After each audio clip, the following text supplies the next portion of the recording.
第11章实验。已经是6月1日了，明天金一家人就要去海边了，我就自由啦，足足3个月的假期，我可要好好享受享受。梅格在一个炎热的下午回到家时，兴奋地喊道。乔则一反常态地瘫躺在沙发上，显得精疲力尽。贝斯正在帮他脱掉沾满灰尘的靴子，艾米则在为大家准备柠檬水。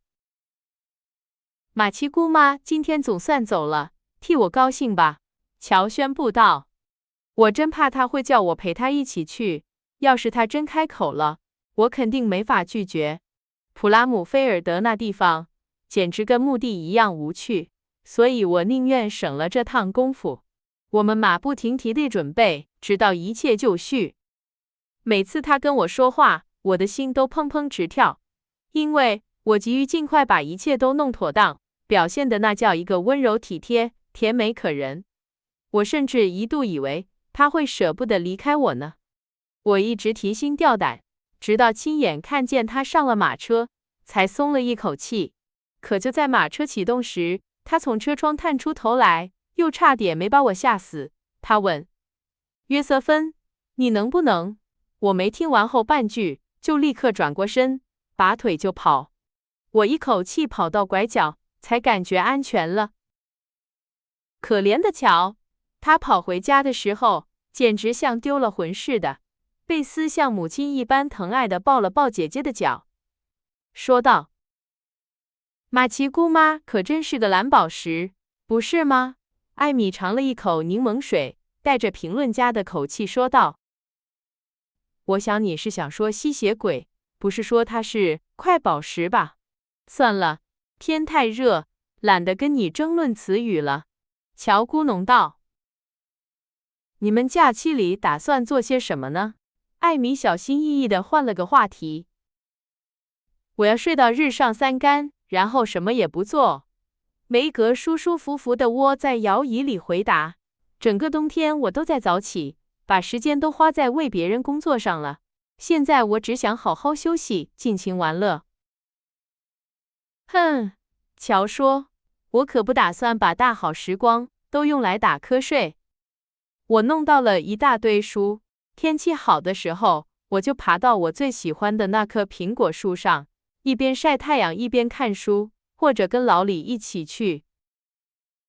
天哪，别说鬼混好不好？艾米恳求道，算是报了刚才乔纠正他蓝宝石的一箭之仇。好吧，那我就说陶冶情操。说真的，这个词用得很贴切，因为老李可是一位非常有教养的绅士。贝斯，我们为什么不暂时放下学习，像他们一样，痛痛快快地玩，好好休息呢？艾米提议道。只要妈妈不反对，我没意见。我想学几首新歌，还要给我的娃娃们准备夏天的行头。他们现在的样子太可怜了，急需新衣服。我们能这样做吗，妈妈？梅格转向马奇太太问道。马奇太太正坐在大家都称之为马米的小角落的地方缝着东西。你们可以先试1个星期，看看效果如何。我想到周6晚上，你们大概就会明白，只玩乐不干活，跟只干活不玩乐一样糟糕。哦，不，我敢肯定，我会觉得非常惬意的。梅格高兴地说。那好，我提议干一杯。正如善良的塞利·甘普常说的，愿欢乐常伴，蠢事少来。乔说着站起身，举起了杯子，大家又倒上了一轮柠檬水。大家都心满意足地喝下了柠檬水。为了开始这个实验，他们把当天剩下的时间都用来休息了。第二天早上，梅格直到10点才醒。一个人吃早餐让他觉得索然无味，餐厅不仅空荡荡的，而且显得凌乱不堪，因为乔没有给花瓶换上鲜花，贝斯没有掸去灰尘，艾米则把他的书扔得到处都是。唯一保持整洁宜人的地方就是马米的小角落，那里依旧维持着往日的温馨。梅格坐在那里看书休息，实际上却只是打着哈欠，盘算着用自己挣的薪水买些漂亮衣服。乔整个上午都和老李在河边嬉闹，下午则爬上苹果树，眼含泪水地读着《广阔天地》。贝斯开始整理大衣橱，那是娃娃一家的住处，但很快就觉得厌烦了，把东西弄得一团糟，就跑去弹钢琴了。庆幸自己不用洗任何碗碟。艾米修整了她的棚架，穿上她最好的白色连衣裙，坐在金银花下画画，盼望着有人能路过，好奇地问这位年轻的艺术家是谁。结果除了一只好奇的蜘蛛螈有兴致地打量了他的画作外，并无他人经过。于是他便去散步，不巧遇上了一阵骤雨，淋得像落汤鸡一样回了家。下午茶时分，他们交流了各自的感受，都觉得这一天过得非常愉快，尽管似乎比平时要漫长一些。梅格下午去逛街，买回一块漂亮的蓝色细棉布，可裁剪之后才发现这种料子不能水洗，这让他懊恼不已。乔在河上划船时把鼻子晒伤了，而且因为读书太多，现在头痛欲裂。贝斯则为衣橱里的凌乱和同时学3-4首歌的困难而发愁。艾米则在哀叹那场阵雨毁了她的连衣裙，因为她第二天被邀请去凯蒂·布朗家参加派对，现在她就像弗洛拉·麦克弗林西一样，竟然没衣服可穿了。但这些都不过是些小烦恼，姑娘们向母亲保证，实验进行得非常顺利。她微笑着，什么也没说，在汉娜的帮助下，默默地做着他们忽略了的家务，好让家里保持舒适温馨，一切井井有条。他们那种只管休息玩乐的念头，正把事情引向一种令人困惑、尴尬又奇特的境地。日子一天比一天显得漫长，天气也比往常更加变幻莫测，姑娘们的心情同样如此，躁动不安。撒旦找到了可乘之机，在他们中间播下了误解的种子。梅格不再缝纫，多出来的时间让他无聊透顶，于是开始模仿莫法特家的风格改造自己的衣服，结果却把衣服改坏了。乔读书读到眼睛发酸，开始对书本感到厌烦，这使他的脾气坏到了极点，连好脾气的老李都忍不住和他吵了一架，这让乔陷入了深深的沮丧，甚至后悔没有跟马奇姑妈一起走。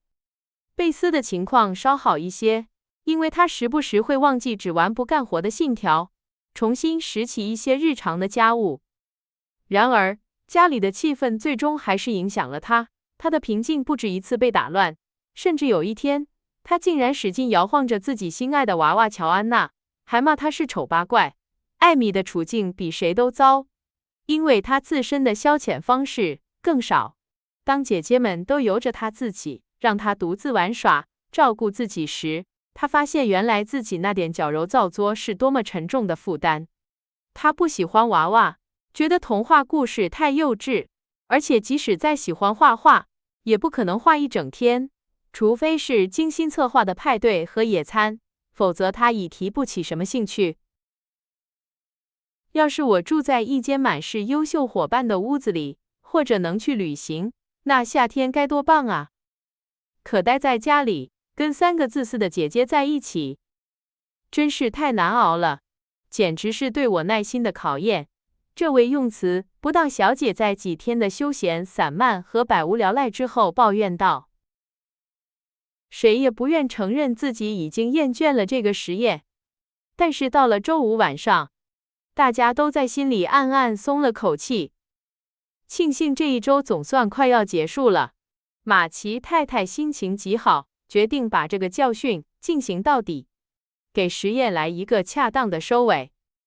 于是，她给了汉娜1天假，好让姑娘们亲身体验一下完全以娱乐为中心的生活方式会是什么结果。星期六早上，姑娘们醒来时，厨房里没有生火，餐厅的桌上没有早餐，母亲也不见踪影。天哪，这是怎么了？乔惊恐地环顾四周。梅格冲上楼，很快又跑了下来，神色平静了一些，但依旧困惑，甚至带着几分羞愧。妈妈没生病，只是非常疲倦。她说她要在房间里休息一整天，让我们自己想办法。这太奇怪了，妈妈平时可不是这样的。她说她这周过得很辛苦，让我转告大家，好好照顾自己，别再抱怨了。这倒容易，我喜欢这个主意。我渴望做点什么，我是说，找点新的消遣。你们懂我的意思，乔急忙补充道。事实上，一想到能做点有用的事情，大家都如释重负，并满怀热情地开始动手。然而，他们很快就发现，汉娜说家务活可不是闹着玩的这句话一点也没错。食品储藏室里堆满了食物，趁着贝斯和艾米摆桌子的时候，梅格和乔准备了早餐。他们惊讶地发现，原来女佣们认为这份工作很辛苦。虽然妈妈说不用管她，我还是给她送点早餐上去。梅格说道。她坐在餐桌的主位上，隔着茶壶，觉得自己俨然像位母亲。他们准备好一个托盘，在自己吃早餐前先送上楼给母亲，并附上了厨师最美好的祝愿。茶水苦涩，煎蛋卷烤焦了，饼干里还有小苏打的硬块。但马奇太太还是感谢了这顿饭，直到乔离开后才忍不住笑出声来。可怜的孩子们，恐怕他们今天日子不好过。不过这也没什么坏处，对他们反而是件好事。他自言自语道，然后开始享用自己事先准备好的更可口的食物。此前他已经把那份糟糕早餐倒掉了，他不想因为表示不满而伤害女儿们的感情。楼下传来阵阵抱怨声，厨师受到了严厉的批评。没关系，我来准备午饭，我来当女佣。你可以当家里的女主人，保养好你的双手，照看其他人，发号施令就行了。乔说道。其实他对烹饪比梅格懂得还少。梅格感激地接受了这个友好的提议，退回到客厅。他草草收拾了一下，把报纸塞到沙发底下，拉上了百叶窗，免得看见灰尘。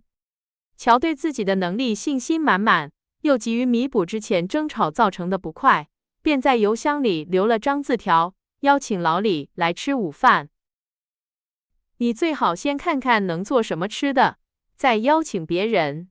梅格在得知乔这个友好却冲动的举动后提醒道。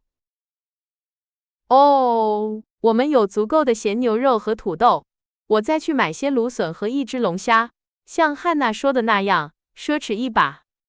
还有生菜，我可以做沙拉。虽然我不知道怎么做，但我可以照着食谱来。甜点我们吃白布丁配草莓，最后再来点咖啡。我想这样应该很像样了。乔，别弄得太复杂了。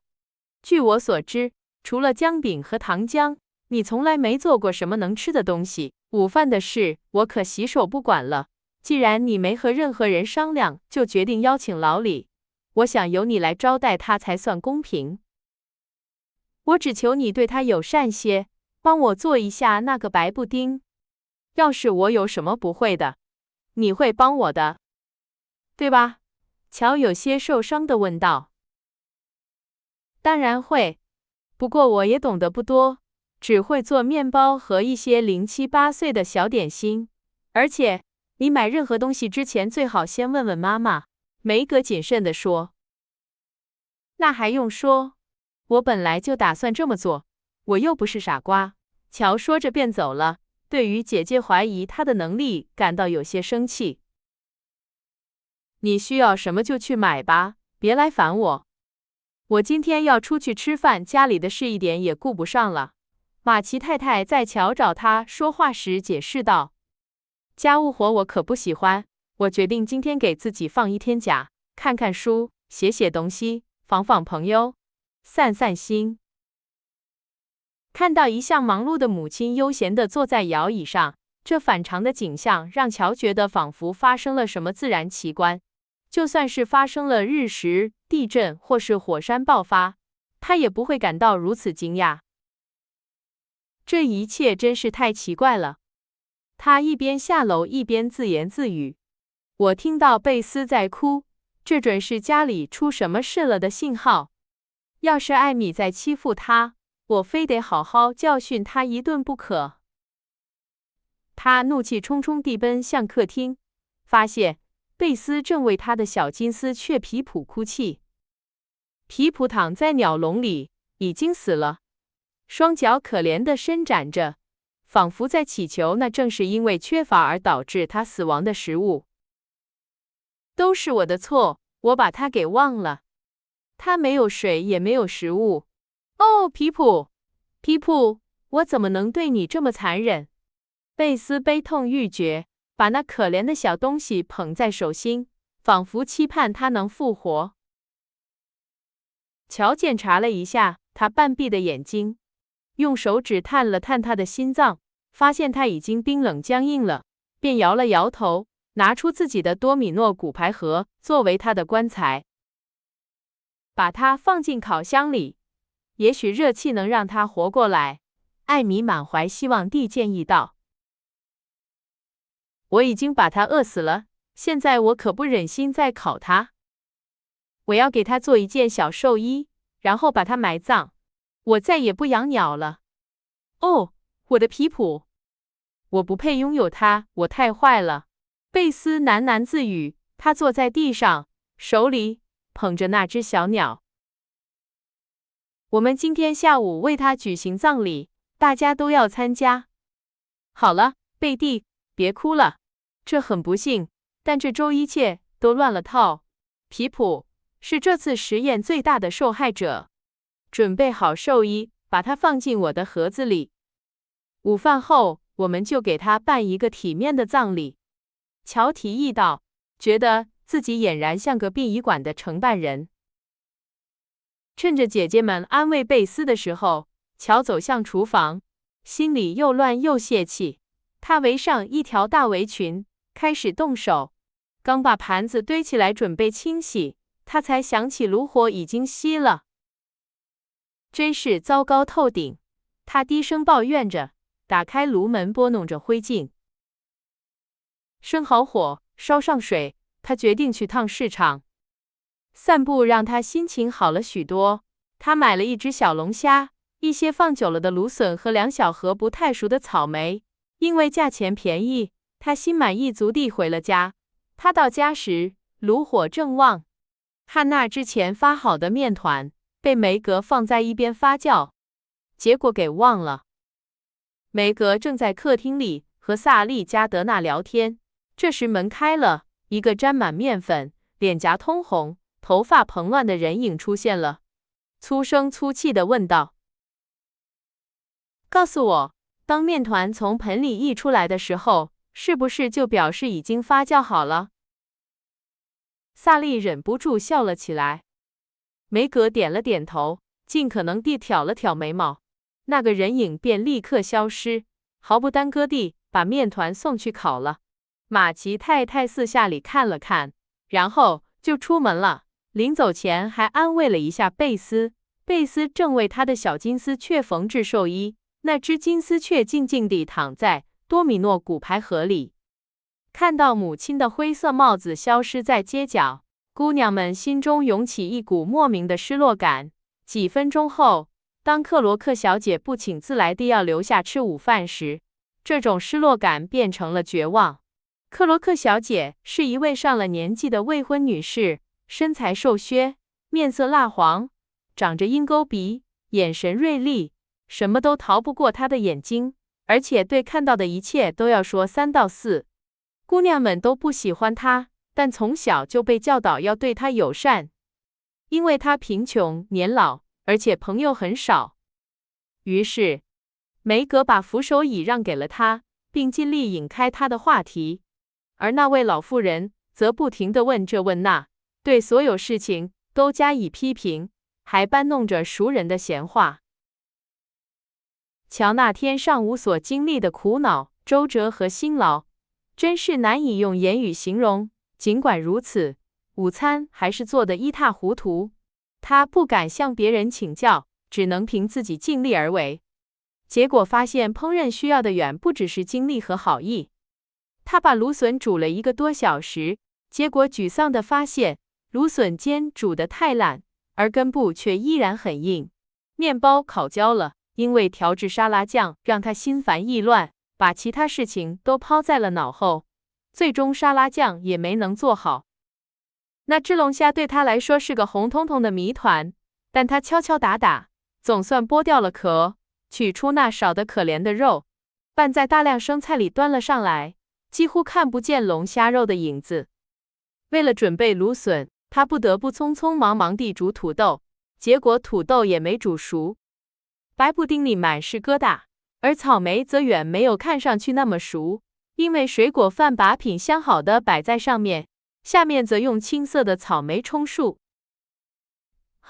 他们要是饿了，就吃咸牛肉和黄油面包吧。可惜我白白浪费了1上午的功夫。乔一边想着，一边摇响了午餐铃，比平时晚了足足1刻钟。他感到又热又累，看着即将端上桌的这顿盛宴，想到要招待吃惯了精致饭菜的老李，还有那位绝不会放过任何差错，并且会把这次失败宣扬得人尽皆知的克罗克小姐，他不禁心灰意冷。可怜的乔，每当客人们尝一口菜然后又放下时，他都恨不得钻到桌子底下去。艾米傻笑着，梅格一脸懊恼。克罗克小姐紧抿着嘴唇，老李则大声说笑着，努力想让气氛活跃一些。乔把最后的希望都寄托在了甜点上，因为他给水果加了糖，而且还有1大罐奶油可以搭配。于是，当他给每人端上1小玻璃碗，客人们带着宽容的表情看着那些漂浮在奶油海洋中的粉红色小岛时，他深深地吸了口气，脸颊也恢复了些血色。克罗克小姐第一个品尝，她做了个怪相，急忙喝了1大口水。乔因为怕不够分，自己并没有剩，他扔掉了很多坏草莓。此刻他看着老李，只见他吃得极不情愿，眼睛始终没离开盘子。以仪态优雅自居的艾米舀了1勺，结果呛着了，急忙用餐巾捂住脸，慌慌张张地离开了餐桌。这是怎么了？乔颤抖着问道。你把盐当成糖了，而且奶油也馊了。梅格带着悲壮的表情回答。乔呻吟了一声，瘫倒在椅子上。他想起来，自己确实是从厨房桌上的2个罐子里取了一个，往草莓上撒了些东西，而且也忘了把奶油放进冰窖。他脸涨得通红，眼看就要哭出来了。这时，他的目光与老李的目光相遇，老李尽管努力克制，却还是忍不住笑了起来。突然间，乔也觉得这情景十分滑稽，他大笑起来，直到眼泪顺着脸颊流下。大家都跟着笑了起来，连姑娘们私下称作牢骚婆的克罗克小姐也笑了。这顿糟糕的宴席最终在欢声笑语中结束了，大家吃着面包、黄油、橄榄，开着玩笑。我现在可没力气收拾这些了，我们还是先举行葬礼吧。乔提议道。这时大家已经起身离席，克罗克小姐也正准备告辞，急着要把这些糗事当作新鲜谈资带到另一位朋友的餐桌上。出于对贝斯的尊重，大家立刻都严肃起来。老李在花园的蕨类植物下挖了一个小坟，他们把小皮谱放了进去，伴随着他深受感动的女主人的眼泪。他们用苔藓把它覆盖起来，还在那块刻着墓志铭的石碑上放了一个紫罗兰和繁缕编成的花环。墓志铭是乔在手忙脚乱地准备午餐时写下的。此地安息着马奇家的皮普，6月7日卒。我们曾爱他，并为他的逝去而悲痛，我们将永远怀念他。葬礼结束后，贝斯回房去了，因为他感到不适，一部分是由于激动，一部分是由于那只龙虾。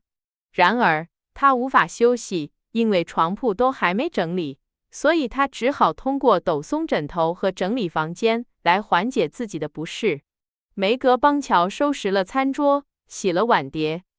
他们忙到半下午才结束，累得精疲力尽，一致同意晚餐就简单的吃点茶和烤面包。